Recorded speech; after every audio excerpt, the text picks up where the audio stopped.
Listo. Entonces, ahora sí, recapitulando, ¿no? ¿Qué era un espacio vectorial? Era un conjunto. Era un conjunto que tenía ciertos elementos a los que llamábamos vectores. Entonces, de ese conjunto de vectores nosotros utilizábamos algunos, y ese se le llamaba el espacio vectorial, y había un conjunto más pequeño, que era el conjunto de los números reales, que tenían las constantes alfa y beta. Entonces esa es la idea principal en lo de los conjuntos, en los espacios vectoriales, la idea fundamental. Es como construir una casita. Entonces para construir la casita B lo que necesitamos son las instrucciones. Entonces las instrucciones son dos. La una es la suma y la otra es la multiplicación. Pero ¿qué multiplicación y qué suma? Entonces veamos las instrucciones de aquí. Entonces se dice que un conjunto no vacío, es decir, que tiene algunos elementos, como les decía, el U, el B y el W, ¿sí? Es un espacio vectorial sobre el campo de los números reales, ¿sí? Entonces, en este caso, vamos a trabajar con unas condiciones. Entonces, la operación llamada suma vectorial, ¿sí? Para el cual este grupo que hemos definido es un grupo conmutativo. Entonces, uno de los axiomas que veíamos era que U más B es igual a B más U, siendo estos elementos vectores. Y se define una operación llamada multiplicación escalar entre los elementos del campo de los reales y el grupo conmutativo B, que cumple las siguientes propiedades. Entonces, si el escalar R se multiplica por el vector B, ese resultado pertenece al conjunto de los vectores. Y aquí se dice R pertenece a los reales, ¿sí? Y para todo vector que pertenece al conjunto B. Es una de las propiedades. Otra de las propiedades, esta era la modular. Si yo multiplico un escalar 1 por cada vector, mi resultado va a ser un vector que pertenece al grupo de los vectores que tenía, ¿sí? Entonces, si tenemos el conjunto B con los vectores, y aquí tenemos el conjunto de los reales, aquí tenemos 1. Entonces este R es una constante, es como alfa o como beta, son constantes. O sea, al multiplicar por la constante 1, en realidad estoy aplicando la propiedad modulativa, pero ya no de los reales, sino del espacio vectorial. ¿Qué otra cuestión tenemos? Al hacer dos constantes que multiplican al vector, eso es lo mismo que decir el vector multiplicado, perdón, el escalar multiplicado por el otro escalar por el vector. Esta es la propiedad asociativa. Luego tenemos que la suma de escalares por un vector es igual a la, en este caso es la distributiva, porque vendría a ser este por este y este por este. Esa es la propiedad distributiva. Entonces, en este caso es la asociativa del campo vectorial, mientras que aquí tenemos la distributiva de la suma, de dos escalares por un vector. Mientras que acá la otra propiedad, en cambio, es la distributiva, pero de un escalar por la suma de dos vectores. Entonces es importante tener en cuenta que los diferentes autores tienen diferentes notaciones. Entonces, cuando se escribe el espacio vectorial con las operaciones de suma y producto, se lee B es un espacio vectorial. Entonces, cada elemento de B es un vector y se denota con letras en negrilla, o en su defecto se les pone una flechita encima.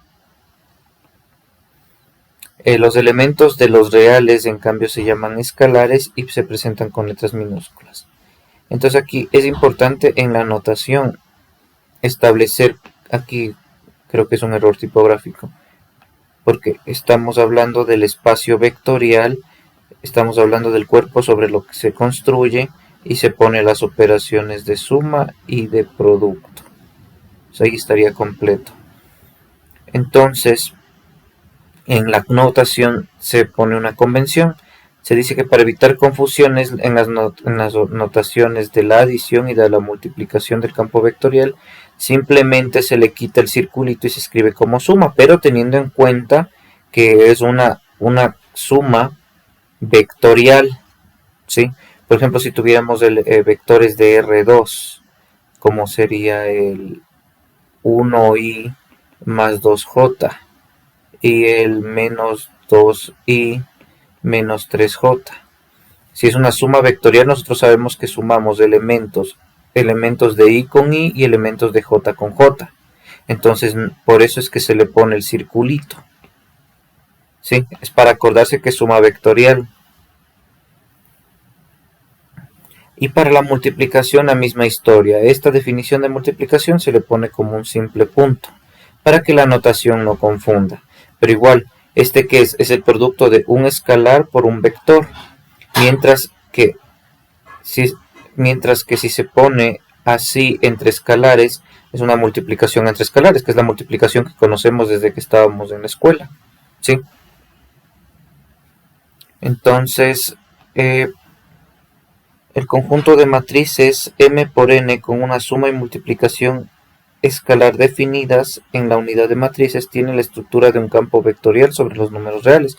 Entonces, ¿cómo escribiría ese conjunto? Escribiría las matrices de m filas y n columnas sobre los números reales con las operaciones de suma y producto vectorial. ¿Sí? Entonces, si yo tengo una matriz que va a tener el elemento, por ejemplo, una matriz de orden m por n, perdón, este es el campo. Una matriz de orden m por n sería la matriz mn. Y esa matriz mn comienza con los elementos. En este caso sería el elemento fila 1, columna 1, elemento fila 1, columna 2 y así hasta irme al elemento fila 1, columna m. Aquí en cambio fila 2, columna 1 hasta llegar al elemento fila m, columna 1. Y la misma historia, me voy así hasta llegar al elemento último que es el elemento m, fila m, columna n. Entonces, si yo tengo otro elemento n, mn, se van a sumar los elementos correspondientes. Entonces es importante. Les pongo ejemplo de matrices porque las matrices saben ser los que más confunden.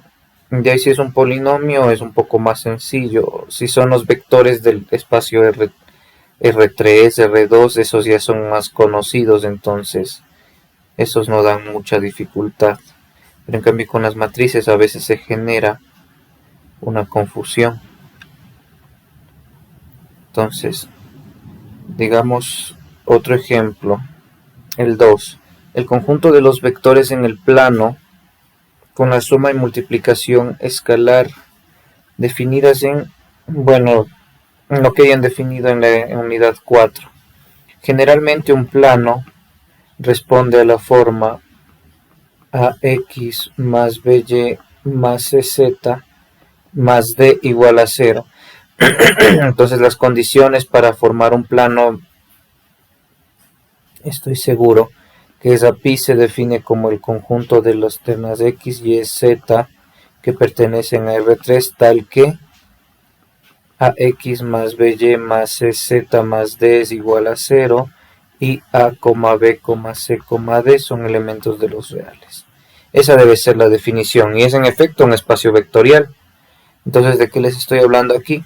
Si yo tengo x, y, z, si yo tengo de esta manera, el plano vendría a ser como una hojita.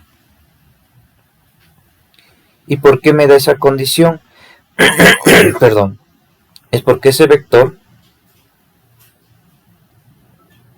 es perpendicular y se llama un vector normal. Y ese vector normal es el de las componentes ABC. Entonces este ABC que me da en el plano es la forma en la que se define a este plano. Y es en efecto un espacio vectorial. Entonces debemos tener en cuenta algunas consideraciones. Estos son números reales, ¿sí? Se está definiendo sobre algo que se llama R3.